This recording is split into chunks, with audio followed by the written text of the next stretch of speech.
Yo, YouTube, how's it going? Welcome to another episode of Table Zero, your competitive Yu-Gi-Oh podcast show. I'm joined by the friend who has your Trident Dragon.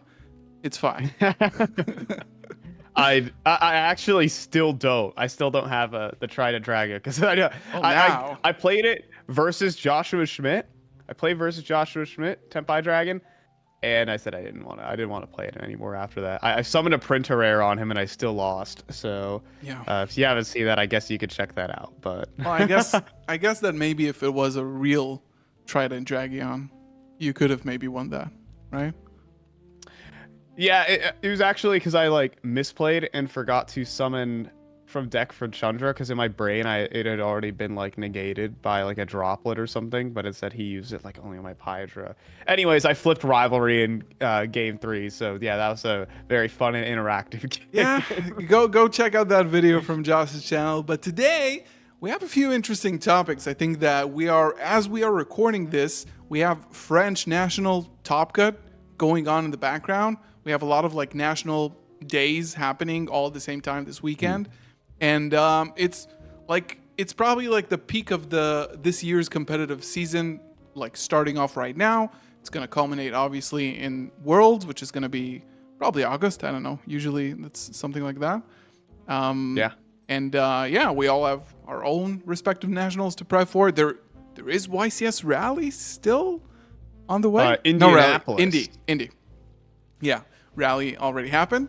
So it's the height of the competitive season, and we do have a lot to talk about.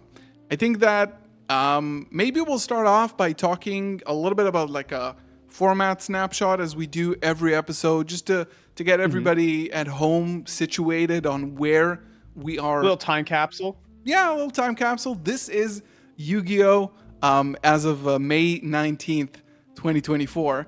I think something that I posted on, there's obviously the ban list has, we already done an episode about that. There's already been so many tournaments since. I think one of the main things that you can see from the ban list is, one, specifically, Snake Eyes didn't really get hit at all. But Legacy of Destruction actually created a wonderful shift into a more varied format. I think if Snake Eyes was pretty alone at the top before Legacy of Destruction, the support for Voiceless, the Tenpai deck, Melodious as an engine and as a deck, a lot of really good things have happened, and we kind of went back to the multi-tiered format, not as varied, but kind of multifaceted format that we were before. Yeah, I think there's been a lot of developments as well with a lot of even with the Snake Eye deck as of late. I think coming out of YCS Rio was the big surprise in the Melodious Snake Eye deck. I believe a couple of people, I'm not 100% sure, but I think it was Ruben Penaranda brought it to the event and made the finals with it. The whole point is you activate Ostinato, and that's branded Fusion 2, and you make Appaloosa, you make a rank 4, and you win the game. Ostinato just an incredible card. It's also full Spring Ends combo. If for my Spring Ends duelists out there, go ahead and give it a whirl. Yeah, branded lore, guys. I think, my favorite lore deck, Spring Ends, that summons Saryuja and draws a bunch of cards. But I think you're 100% right. I think Legacy of Destruction has brought a really excellent take on the format. You've seen different variants of Snake Eyes show up, the Kashtira variants as well. They kind of all do the same thing. They kind of all cut from the same cloth, and that they're trying to make Appaloosa a lot easier prior to unleashing a Snake Eye combo. But I think it's a very interesting way to build the deck. People are experimented away from crossouts because if there was no Legacy of Destruction, I mean, I've gotten really bored of 16 hand traps plus 3 crossout in every single deck list, and this has brought in some variety. Tenpai Dragon needs to get respected. I mean, there's just everything you've mentioned so far, I think is on the money right there. Yeah, I think that just to start, I think that Snake Eyes, or just in general the format right now, has moved into sort of an engine format in a lot of ways. You can see a lot of splashability between decks Yeah. that you never thought that you would see go together. But every time I hop on a stream on like a nationals or like recent maybe regionals even, you see just like mishmash of tons of stuff that just work together. I think it was just the other day where we saw, I think it was the French Nationals day one. It was a Pearly Tenpai deck that really caught my attention. Actually, a very well-known player. I think it was Mathieu Burcard from France. That, or was it maybe another country? But it was like a 60-card pile, Tenpai, and Pearly, sort of like capitalizing off the fact that Rainbow Bridge of Salvation, the trap card, the Crystal Beast trap card that can search any field spell in the game. And we're again where like in an economy where field spells are again extremely, extremely good. Sangen Summoning is definitely a card. And I think on one hand, I really like it. I really like seeing creativity out of duelists when it comes to like strategy. Melodious Chimera, Vanadium Centurion that I want to talk about. Like a lot of like really interesting mishmash between decks. However, I think like the caveat on that, and I think that was mainly my beef with Ostinato. Even though I'm a branded player and I can understand the power of branded fusion, being limited to a deck that has to revolve around a certain card, while like a 9-card engine, it's sort of an equivalent to the Adventure engine at the time, where you just splash it into a deck, it just works, it poops out an Apo in a rank 4, and it's just extremely, extremely good, capitalizing on like Ostinato that is an old card with new, really solid pendulum monsters. It's just really, really powerful. Yeah, I think the one problem I have with these kind of engines is they do the same thing, sort of. I won't necessarily say they have many other purposes besides just putting out an insane amount of generic bodies, and I think that's why the discussion like Appaloosa and IP are kind of in the crossfire for being like, ban-worthy cards, because of just how generic and they are, that they just make all these. I mean, maybe that's the nice thing about Yu-Gi-Oh, though, is how generic everything is, and sometimes you can put together these mishmash of cards and finding. I think one of the greatest things about deck building Yu-Gi-Oh is finding what connects one archetype to another, how you can splash these decks together somehow. I mean, for example, like a Runic Naturia, and people think Kabui realizing that, oh, I can ditch Sacred Tree and then boom, I have a 1-card combo no matter what. Or you have these, like, I think Konami almost deliberately tried to do it when they made the entire Rika archetype, like, hey, your garbage Ogdoadic deck now actually has good cards, like, please try these cards out. I think sometimes the genericness of Yu-Gi-Oh is what makes it so good but so terrible at the same time. I don't know, what's your take? I think that it's a matter of like, do you actually find real synergy within those strategies, or do you just find that you can narrow down an archetype into 9 cards, put them into your deck as an additional source of like power? Because like if you're talking, let's just give as an example, Chimera Melodious, which it's something that I've seen go around because the deck is not extremely restrictive a lot of the times. Berfomet is the only card that actually locks you into fusions. Ostinato itself has its own restrictions, but it doesn't lock you again. So you can just branch out into any play as long as they like open Ostinato and away to Chimera Fusion. What it does essentially is just sacrificing a few slots in your deck to gain access to a generic toolbox that would have otherwise been unavailable to you. In like regular means, Chimera can't make an Apo, usually can't even make a rank 4 if you want to go for the combo. But now, it's sort of like, I kind of see it going hand in hand with like Adventurer, because it achieves sort of the same goal. You sacrifice a few cards out of your deck to get an advantage. The problem here, and I'm not even sure it's a problem, but like the difference between Adventurer and Ostinato, or like the Melodious engine, is that it's not extremely restrictive. Like, the Adventure engine has its own restrictions when it comes to normal summoning. But now it's like, again, it comes back to the question of like Appaloosa. is this okay? Like every time that I can put 4 bodies on the Yeah. board, I can get like something that some people would call a floodgate for monster effects, right? Is that cool? And who's at fault? Is this the engine or having a card like Apo? And we saw that Baron took the axe for just being too damn generic. But yeah, these kind of like these generic like synchro monsters more so just they control the deck building in the way where like it makes it not worth playing any other synchro monsters in general. And now like every deck's end goal is to try on, end on Appaloosa or end on some form of negate. And all engines are kind of lead to this same choke point. Do you want that or not in Yu-Gi-Oh? Is like, yes, you can play these different cards, these different themes that do something, but they all end on the same monster. It'll honestly be up to Konami whether, again, they want to ban these engines or they want to keep Appaloosa in the game. And then we might be seeing Appaloosa like we see Ash Blossom for the last 7 years. It might be another 7 years of Appaloosa, or it's been out for 4 years now. 5 years, so another 5 years of Appaloosa, I guess. It starts getting a bit annoying when it's not the deck's engine. Like, for example, in Snake Eyes, it was just the ability of Snake Eye to put so many bodies on the board. So obviously you want to capitalize on the number of bodies you put on the board and just turn them into something valuable.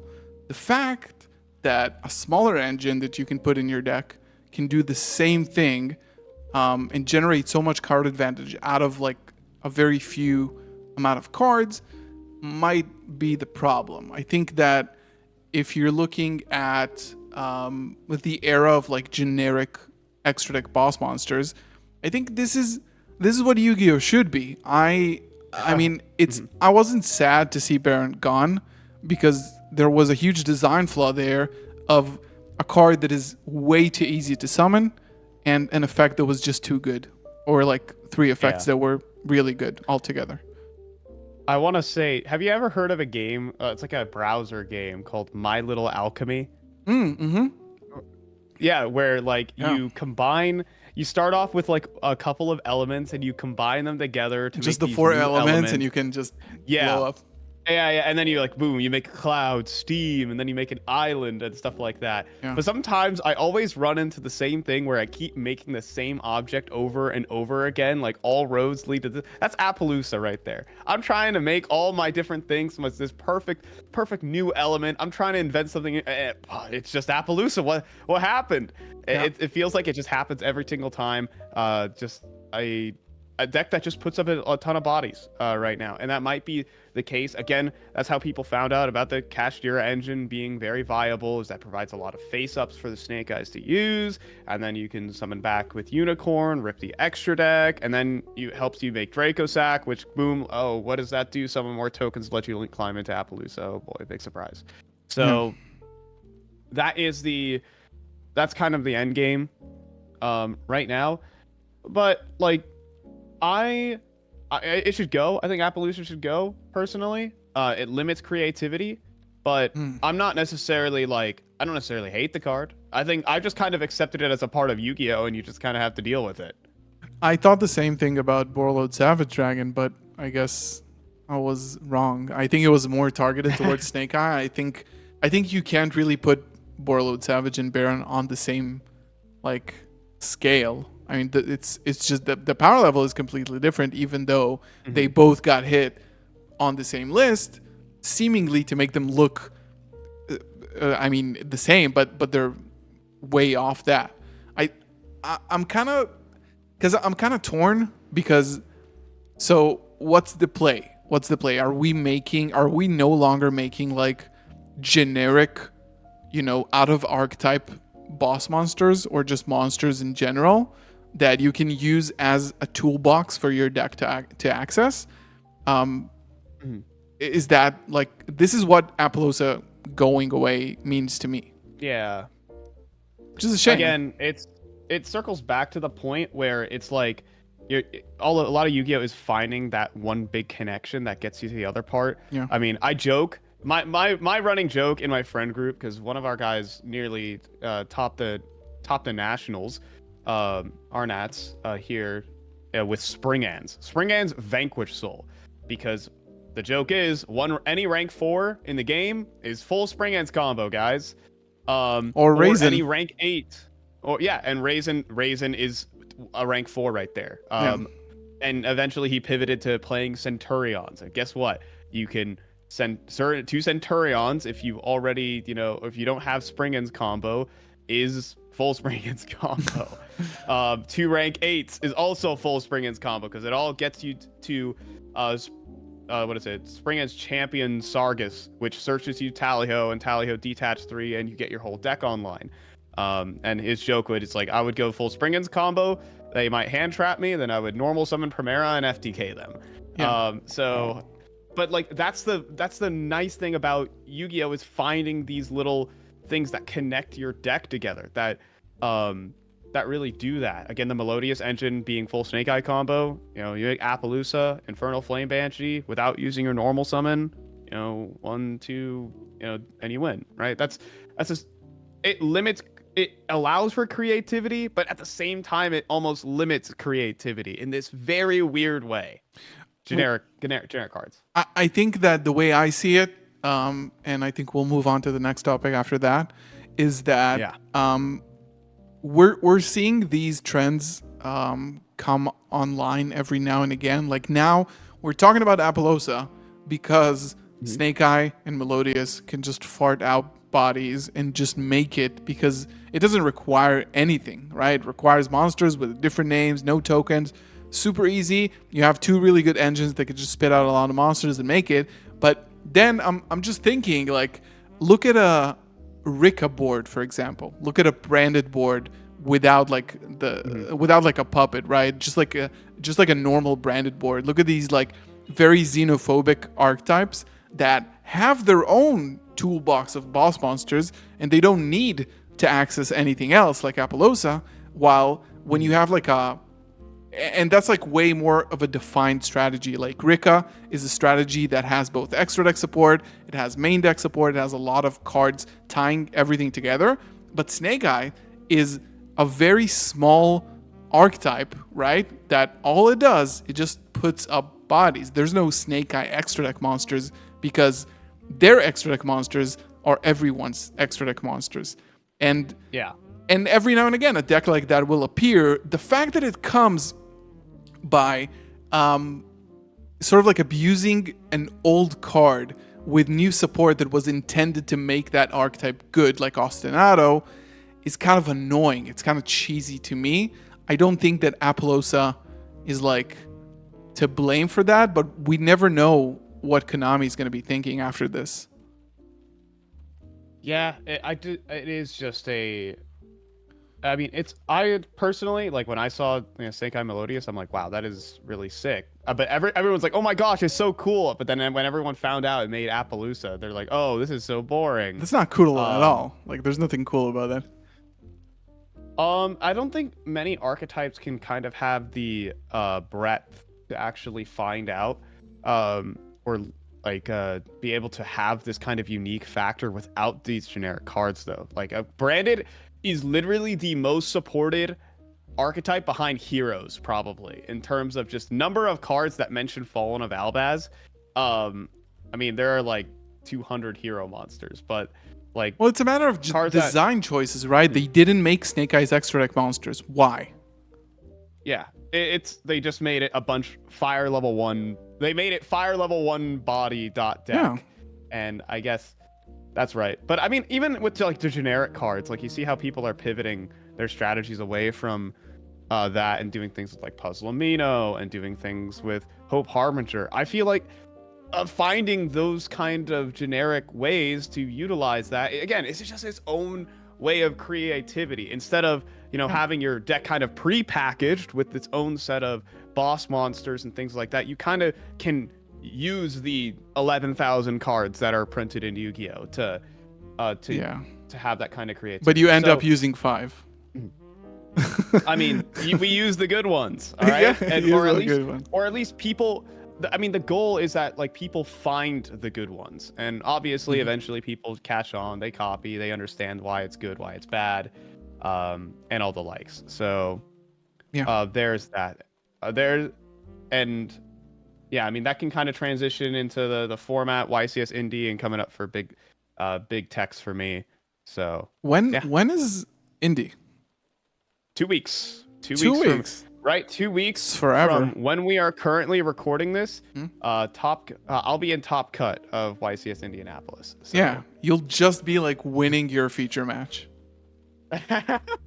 My winning in, I'll be on the bubble fighting for my life at this moment. We believe. I think that I'm not sure if have we done an episode since Legacy of Destruction was released? I don't think so. We did not. We didn't do one for after YCS Raleigh as well, which is why we're yapping about all these Snake Eye variants that have kind of cropped up. We haven't talked anything about what Tenpai Dragon has done to this horrible format.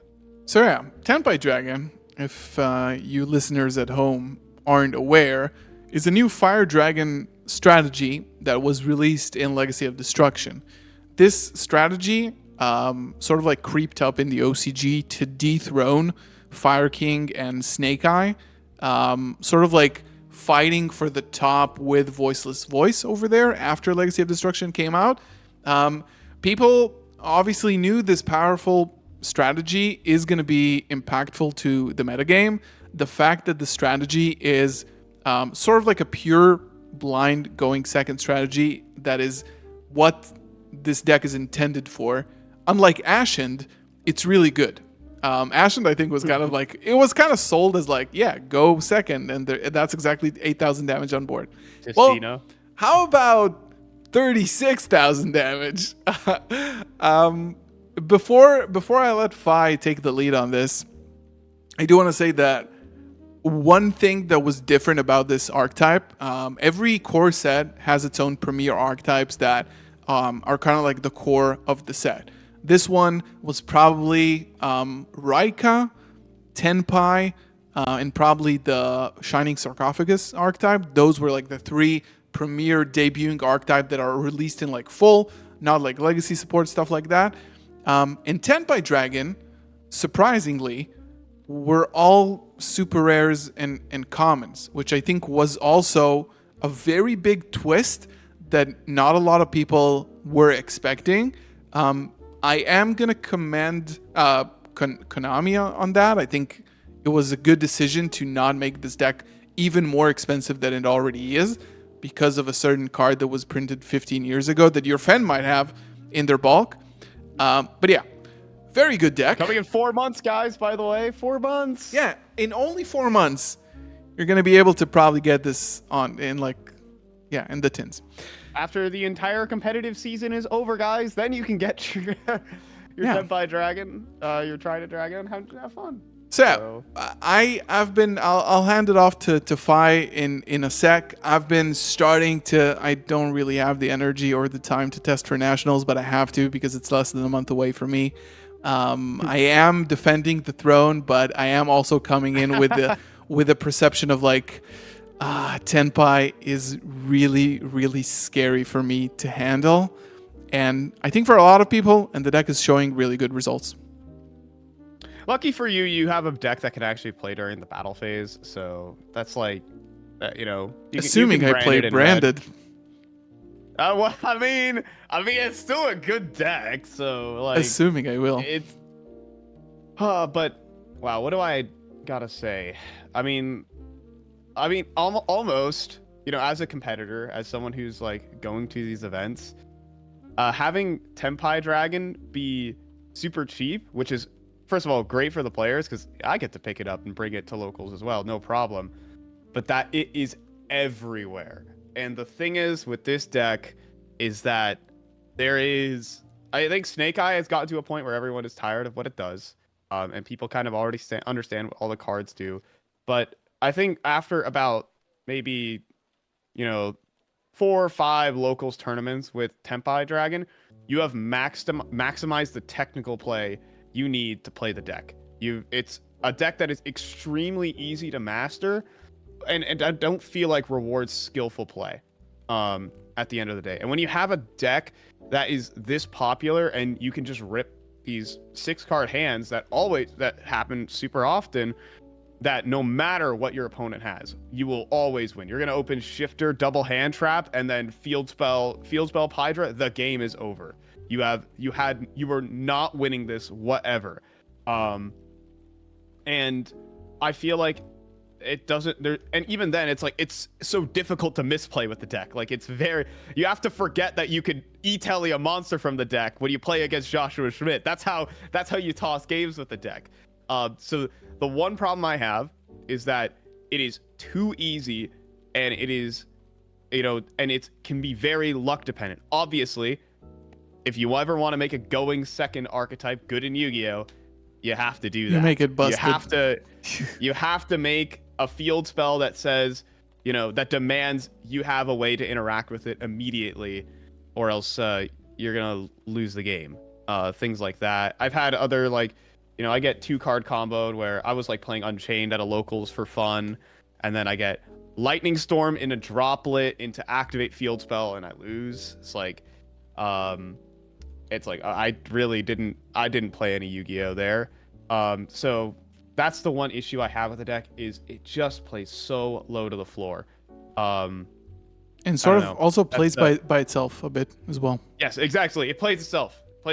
Yeah. You activate. There's no I'm gonna outbrain my opponent with my sequencing here. I'm gonna bluff them or anything like that. No. If you've got a field spell, you activate it. And other than that, you normal summon Pydra and hope they don't have Asher or Quick Play. There you go. Yeah. I think there's one.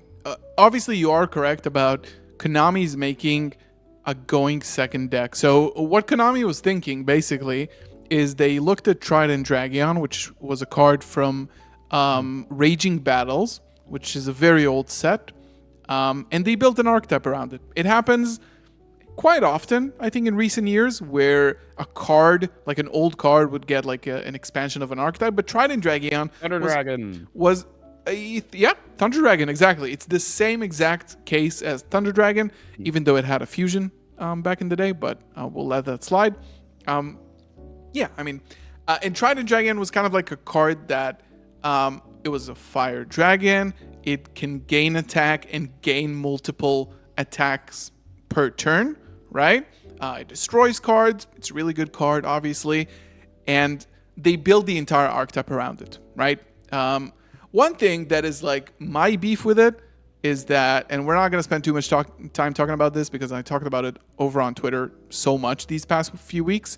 They didn't bother reprinting this card, and it just skyrocketed.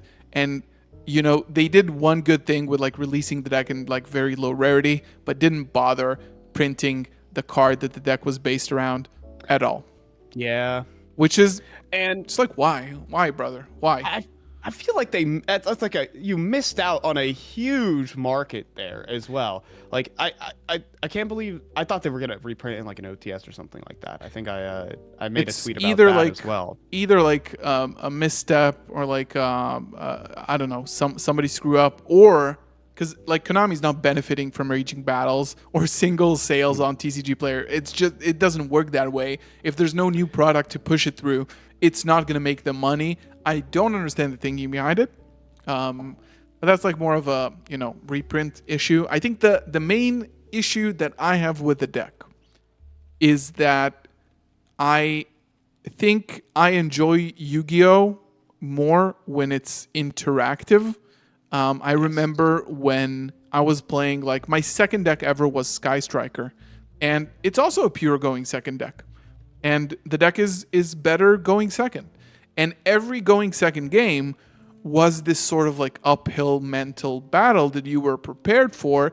If somebody who played Striker for a regional or a big tournament can tell you that your brain is cooked after 4 or 5 rounds, because it is very taxing mentally to always play from the disadvantaged position. How they solved it with Tenpai Dragon is that they gave it a field spell that says that the monsters are unaffected by card effects during the main phase. I think it was activated effects probably. But activated effects, yes. Yeah, but the word unaffected to me is very triggering when it comes to Yu-Gi-Oh! Because on one hand, you create a lot of decks that can play really well on their opponent's turn, right? You have Snake Eyes that have Flamberge in the field spell. You had Tearlaments, which obviously plays like as much on their turn as they do on their opponent's turn. Like there's so many decks that promote interactivity, but then like obviously you have like FTK decks like Branded is right now or Centurion that obviously don't really like letting their opponent play. But then like you print a card like this, or even a card like Expertly Noir, which I think is a little bit more balanced. But like, what is the point of telling your opponent to not play? And you know what? These kind of decks existing as well, even like Tenpai Dragon, is a huge reason why you can't play board breakers as well. Because you need to play hand traps because of how decks are being built. If you, let's say, you go first, you combo off, you get hand trapped once or twice by Tenpai Dragon, end on like maybe a half board. Like if I'm gonna use a Snake Eye example, you end on Flamberge IP. And the other non-engine cards in your hand, I mean, Forbidden Droplet, fine set, but that's also why a card called Book of Eclipse is also gaining traction, because it's actually like, it's just generally good versus most of the meta game, even against Snake Eye to a degree. So like, you know, it's a 1-for-1. Think of it like, you know, Forbidden Chalice. But like, you can't just load up into games and play like Triple Tactics Thrust. You can't main deck like really interesting cards, because all of these decks are one. I watched a video by Kenny Nguyen, shout out to him, and he made a whole video on why, you know, I'm never playing board breakers again. And it's for this one reason, that you need to stop FTKs, but also you could just risk losing going second if your opponent hand traps you down, you have no board, and therefore you have no way to slow down your opponent. It makes you vulnerable to cards like Lightning Storm, which Tenpai Dragon play. There's the reasons why you can't, or like board breakers just feel awful in Yu-Gi-Oh right now, which is also limiting creativity. And I think that's one thing we want. I think we talked about it in this episode with Nesh. We want Yu-Gi-Oh to be interactive for one, and we want creativity. And creativity is how you can really show off your skill as a player in deck building and in the midst of a game. So that's what Tenpai Dragon kind of works against. That's also why I guess, you know, centralized metagames, they're fun up to a point. And I'm starting to hear even like the best players in the game. Snake Eyes has had its time, even for the best players in the game, because it just hasn't gotten creative anymore. Yeah, because the base of the engine is so strong, it gets you to anywhere you want. There were good enough replacements for the Savage. Like, imagine 3 forbidden cards out of a deck. Baron, Savage, Linkuriboh, doing absolutely nothing to impact the deck whatsoever. I just filled it with 3 more extra deck cards. Sweet. Now I have space for Typhon. Yeah, can fit a Typhon. You get your Anima back. Go nuts. I mean, it's all good. This is another discussion that we had, like whether that was the right hits. I think the answer is no. But I think when it comes to Tenpai, it comes back to the same point I make once in a while, where, and this is, again, no personal hate or beef with anyone, no matter which deck you play. I think that Konami, in this push and pull strategy, is having to give players easier and stronger decks to play that require less skill expression, less creative deck building, sort of like an out-of-the-box deck that is really easy to pilot, but not only really easy to pilot, it also protects you. Like, there is in-engine protection from the game as a whole, right? The field spell kind of like protects the player from, like, it's okay, you can make a few mistakes. You still have a wide net that is protecting you from making those mistakes. And I think it's decks like Flaw. It's a lot of like Konami's strategy behind Floodgates, even though like now it's kind of going back and forth. It's not really clear whether Konami likes Floodgates or not, because they take away some and bring back others.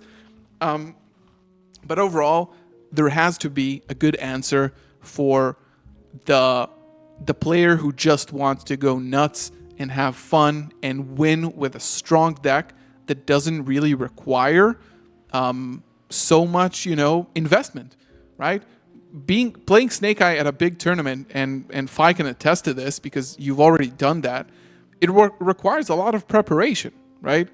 A deck it's not necessarily the most complicated deck, but it is a deck where you need to show skill. You need to also think about how people are going to counter your deck, and that's actually one of right now we're talking about Floodgates.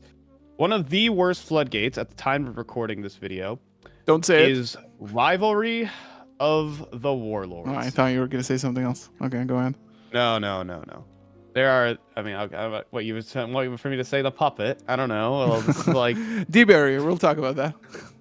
Well, yeah. I guess D-Barrier as well gets lumped into that. Even though I don't think anyone should be siding that card currently, because if you are playing a going first card for the best deck, or for everything else in the format, but you're not playing a going first card for the best deck, you're doing something wrong. Like, you're dedicating 6 going first cards. That doesn't really make sense. But anyways, D-Barrier has its formats where it's just like, wow, this card really sucks. But I'm talking about Rivalry of the Warlords, where if that goes face up, the top 3 decks, besides Tenpai Dragon, who play the card, by the way, literally lose on the spot. There is nothing they can do. And Brandon, what do you... Gal, tell me, what do you do when you get Rivalried and you're playing Branded, Despia? It depends, but if you started with normal summon Aluber, you are screwed. You are dead. But there is you can play dragons only under Rivalry, but again, like, if they lock you under, you can't get rid of it. Yeah, you can. You absolutely can. Oh, you can't with Borlo Furious, but still, it's like if you're stuck on dragons, yeah. But it's yeah, not fun. I mean, anyway, in multiple different situations. Yeah. Again, if you're playing Snake Eye, Rivalry is game over. If you're playing Voiceless Voice, Rivalry is game over. If they like, it is hilarious that card just, these kind of cards reduce game. I'm trying to remember where I went on such a far tangent about Rivalry of the Warlords that about preparing for events. And my things, I have to prepare for this card. I can't just like turn off my brain and like I can't say I need to take Cosmic Cyclone out of my deck, because I need to prepare outs for that card. So that's why I enjoy like even playing the best decks, is that sometimes you need to come up with a proper game plan and things like that. For my regional, I won't say I came up with the best game plan, but I kind of almost took the Kashtira Snake Eye approach and played Extra Engine in my deck to beat hand traps. Cards like Where Art Thou and Magician's Souls that kind of enhance my combo a lot more. And preparing for these kind of events, you have to think about it. So that's why I enjoy like the little bits of creativity as the format evolves. Right now, specifically, as I'm preparing for YCS Indianapolis, I'm seeing these cards called Metaltronus and Mind Control and Change of Heart entering into the side decks, and I'm like, how am I gonna beat that? In 2 weeks, you'll probably find out how I'm planning to beat those cards. So I ain't telling anything. Yes. I'm torn because I really want to hate on Tenpai. I really do. I really want to hate on the deck. I think the design philosophy behind it is lazy. And I think the thin glue that is holding the deck together is mostly like very powerful. I call them Rarity Collection cards, which is my new word for staples. When you open like 3 hand traps and like 2 board breakers, or like a prosperity, that's a Rarity Collection. Rarity Collection. It's like I called it. I say like I opened a Rarity Collection hand. It's disgusting. And I think like, yeah, your Shifter, Prosperity, 2 hand traps, and a Pydra. All right, let's go, man. It's combo. On the other hand, I gotta advocate for the toolbox that the game has. Right, the deck really has so many powerful cards. Whether it's hand traps, whether it's cards like Lightning Storm or Droplet, whether it's Pot of Prosperity that should be banned. And screw that card to oblivion. But sometimes those cards hold decks together. It kind of happened with Kashira.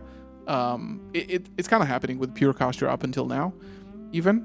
But yeah, I don't know if it's a situation of like hate the player or hate the game. I think it's more hate the game, but it is the game, and we've known it to be such for such a long time, and this is just when it's like rearing its ugly head again. I guess it's just the cycle of life. Yeah, I think we're kind of right now. I'm running out of time. I've got some places that I hope to get around to, but about the I mean, again, it's just a creativity and interaction, and that's what we're kind of like advocating for in Yu-Gi-Oh! That's what Tenpai Dragon kind of invalidates a lot. And I made a tweet, and like Farfa made fun of me. It's like, haha. When I read this tweet, it made me laugh. But I said, in Tenpai Dragon, you open, draw 5 cards, and you either win or you don't. And you know, it's like there's nothing that separates the 5 cards, you the player controlling those 5 cards. And like if there's a Fuko on the other side of the board and you do not have Santa Claus, you lost. If there's Assembled Nightingale and you do not have Forbidden Droplet, you've lost. If you didn't open, all the hand traps to stop them, you might have lost. If they have Ash Ogre, you've lost. But if they don't have any of those, then you win, right? And if you have the field spell plus that to beat all their hand traps, then you win. And so, yeah, I think we've kind of nailed it on the head many times. So far these last like 20-30 minutes. Yeah, for sure. I think we'd love to hear your comments down below about what are your thoughts about Tenpai. Before we close it out, we're probably going to see you next time after Indy. So we're going to have an interview wait, you ruined my joke. We're going to have an interview with the winner of YCS Indy 2024. He's a regular on the show, so you might already know him. And maybe Jesse Cotton. And maybe we'll also have Jesse Cotton on the show. In addition to that. But yeah, anyway, we got some stuff to look forward to during the next episode. We're probably going to discuss Terminal World, which is the next set that is going to be releasing. I think it's really interesting and exciting. We're still going to be deep into national season, so we're going to have a lot more results. And anything else we want to discuss today, Fi? Oh, one more. You have give your like table speech about Rarity Collection 2. Oh, thank you. I actually had that on my notes, and we do have time for that.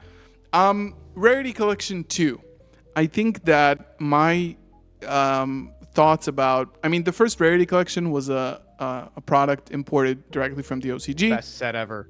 Wonderful set, exactly what the game needed. Many cards that were like $10, $15, $20, $50, reduced to ashes for everybody who wanted them. And a lot of cards that got a lot of rarity upgrades that some players who like QCRs are picking up. I can talk a whole episode about QCR specifically, but Rarity Collection 2 is a set that Konami rushed to release. It was riding off the hype and trying to capitalizing out of the success of Rarity Collection 1, which was actually a really good product. And they just went rogue and decided, hey, we can do this on our own, right? We don't need the OCG for that. So they created a TCG exclusive set called Rarity Collection 2. It was rushed. So by rushed, I mean it came out way too early because the result of it was that it's a bunch of starter deck cards that now have QCRs. No substantial value drop from like important staples. Everything there is pretty much available for like $10 or less, except for maybe like some Edison reprints.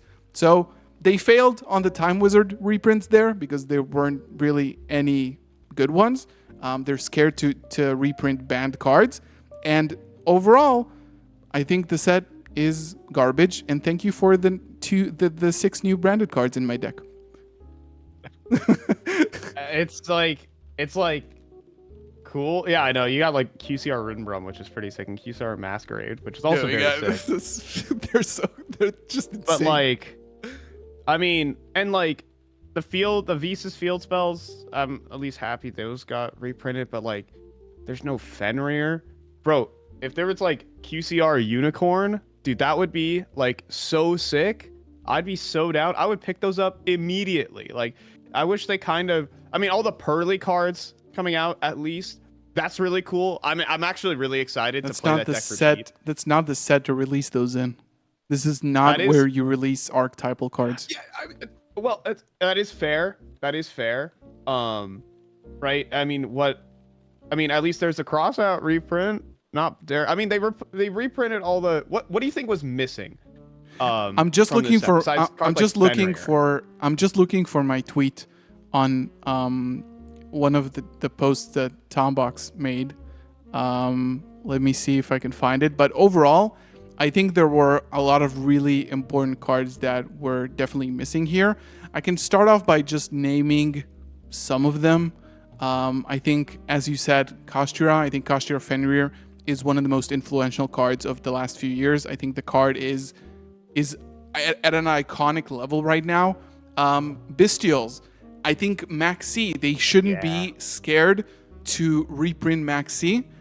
If they're already reprinting like old sets, maybe that's going to happen. I think the reason why Maxi is not being reprinted is because they're scared that people who import from Master Duel come up to locals with Maxi because they think it's legal. I think this is the reason why Maxi is not getting a reprint, so people can't get their hands on it.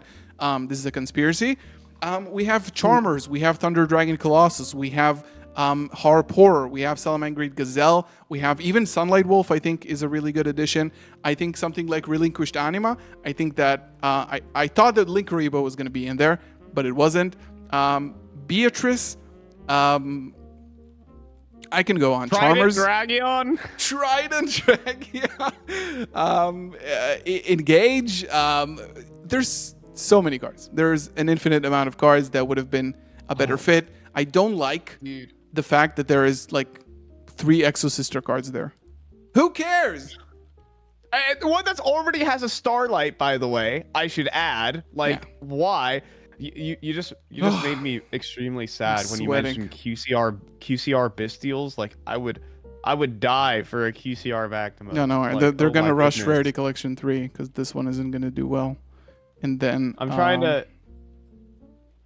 just trying to find the misses off of Rarity Collection 2. Like, I just kind of want to assemble and just kind of like rag a little bit. Like, okay, like they got some things right. Like access code, not bad. Not bad. IP, I mean, alt art, even though it already has a Starlight, like, I don't know. Oh, there we go. Like, I found my tweet. Fire it off to me. Hold on, let me see. Or I think it's on. Okay, guys, you ready? You ready? Diviner, Quem, Trident Dragon, Snatch Steel, Protoss, Colossus, Maxi, Dust Shoot, Kashtira's Bestials, Super Poly, Big Welcome, Beatrice, Sunlight Wolf, Harp, Dragon Rulers, Ib, Instant Fusion, 1-for-1 set rotation, Malicious, Chicken Game, Misk, Card of Demise, Gores, and Light and Darkness Dragon. Yep. Yeah, that about adds up. And I not just like the misses, but like the cards they put in place of those cards. Oh, as well. MST is based. MST. No MST. I think there's Dugaris in there, which I guess, but like, I don't know. Like, wasn't Rafflesia reprinted in a structure deck? Like, Rafflesia was in a structure deck. It was also an ultimate rare out of OTS pack as well. So it already had like a high rarity reprint. I mean, let me see here. Solemn Warning. Like, really? That didn't, as if it doesn't have like 20 prints already? Why is it so hard for me to find the card list? I'm finding it as well. You got I mean, I'm looking at Dual Daddy online. Oh, there we go. Silent Magician, Silent Swordsman. I understand you got to put the Blue Eyes bait in there. Dude, when I saw like Aluber, the Jester of Despia, it was like, what? Why does this card need the 15th reprint in the span of like 3 years? Dragoon was a win, I think. Dragoon was a win. Omega was a win. Exosister cards. Exosister is garbage. Blue Eyes cards are garbage.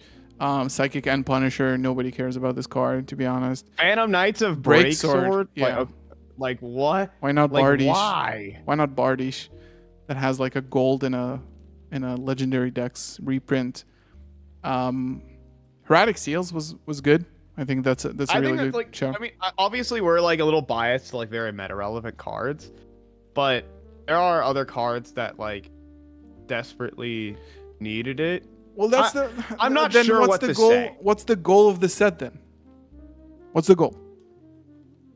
I mean, yeah, you know, you're kind of right. Like, if we already have the meta relevant, I don't know. I mean, my opinion on Rarity Collection 2, I'm someone who would go in for like the higher end stuff. I'm someone, of course, obviously, who has all their staples, you know, locked and loaded already. So I see some cool upgrades to my deck, but it's nothing like, you know, super substantial. Again, there are just misses. Like the things that you said were missing from this. Yeah, that could have been there. I think that my main point in the beginning that it was rushed, because it was rushed. There's nothing really of value here that you can say like, oh my God, this is such a good reprint right now, right? It's like, yeah, some staples, I guess. I mean, Access Code was kind of expensive, I suppose. So maybe somebody's gonna be able to afford an Access Code now, which is obviously a good thing. But if you waited, like, to make this a once a year thing, right? You obviously cannibalize at the Megatins, which are supposed to do a similar thing every year. They're supposed to reprint the most expensive cards, which is going to be this year's tins. So it's kind of like, so what does this set want from us? Like, what is the goal of this set then? It falls in between the cracks of like, this is not a core set. This is a reprint set, but it's also like a nostalgic set. And it's also a rarity bump set. I don't know, dude. I really don't like the fact that it was so rushed. And Rarity Collection 1 was perfect, and you ruined it. Make it once every 5 years. Well, we know two cards one card that's probably getting banned. When a card gets a reprint, a very accessible reprint, it's being led to the chopping block. Who is it? There into the public square. Appaloosa, the goddess, of course. Being probably Prosperity is still legal. I think Prosperity is never. If it didn't get banned, no, it should be limited. Banned, should be a one. Obviously, like limited. Yeah. Should be one. I think. I mean, Prosperity is just like a extremely. I don't know.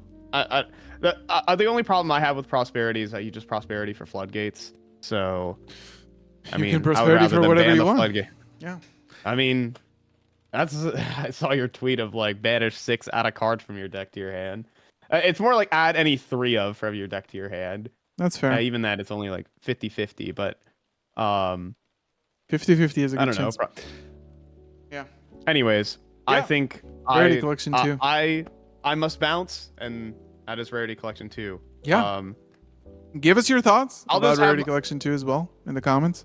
All I'm taking from it is I'm taking my QCR Abominations Prisons, and I'm going home. Thank you very much, guys. Yeah, that was it. Thank you so much for watching and listening. Don't forget to check out Fi's channel in the description below. Wish Fi good luck in the comments. We'll be back in like 2 or 3 weeks with a post YCS Indie breakdown. Fi, good luck.